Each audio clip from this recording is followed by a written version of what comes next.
I thank ASG Yancha for his briefing and welcome the high-level representatives of Estonia and other relevant countries to the meeting today. President, the airspace incident discussed by the Security Council today and the drone incident discussed a few days ago are both spillover effects of the Ukraine crisis. They reflect the lack of mutual trust and growing suspicions among relevant parties and illustrate the complex and sensitive nature of the current European security situation. As long as the Ukraine crisis remains unresolved and the war continues, similar incidents are likely to reoccur. Therefore, the urgent imperative and fundamental solution are to realize a political resolution to the Ukraine crisis as soon as possible and to build balanced, effective, and sustainable European security architecture. Regarding the Ukraine crisis, we have fully elaborated our position on multiple occasions at the Security Council before. Tomorrow, the Council will hold a high-level meeting on the issue of Ukraine, when China will expand our position again. I will not go into details today.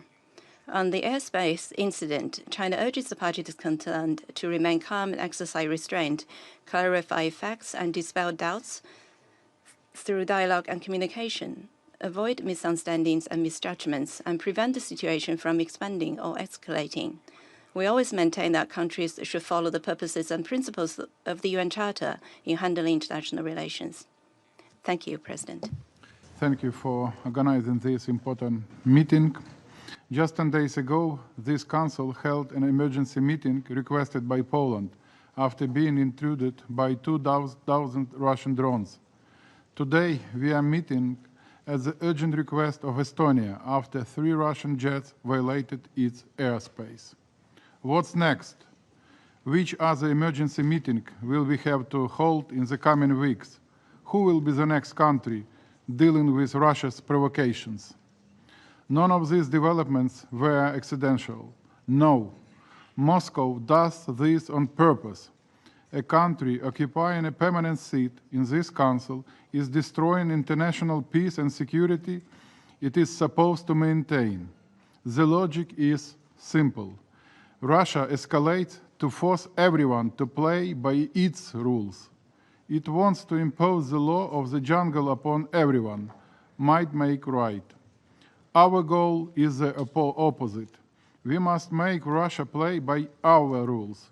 We have such rules accepted by everyone. They called the UN Charter. It is important that existing tools to be in the Security Council meeting or invocation of NATO Article 4 are actively used. However, political action should be backed by strong practical steps. Weak or late responses will only encourage further aggression. Europe is not at war with Russia, but Russia is at war with Europe. And the only way to safeguard peace is to respond with strength and unity. The best way to prevent a larger war in Europe is to increase support for Ukraine. If you help us end this war sooner with respect to the UN Charter, Russia will not expand it to other nations. Mr. President, a strong response means that a threat should not be escorted neither for 12 minutes nor for 1 minute. It should be neutralized. We reiterate our readiness for air defense integration. This is our European sky over Ukraine and other European nations. This is our common security space, and we must have a common sky shield to protect us all.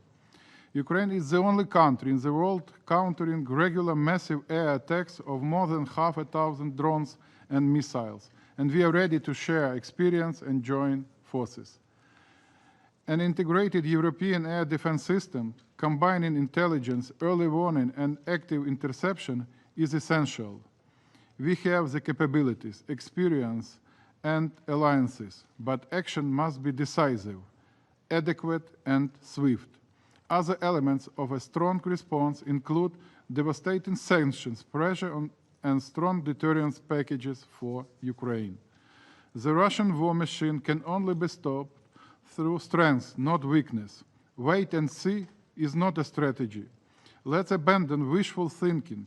Russia poses an existential threat to Europe, and it will not disappear if we close our eyes. Ukraine has learned many bitter lessons in the past. What we now see in Poland and Estonia reminds of how Russian aggression against Ukraine started. Hybrid attacks and escalation, unmarked soldiers, violations of state border, and other steps. We can see this pattern repeating, but in another forms.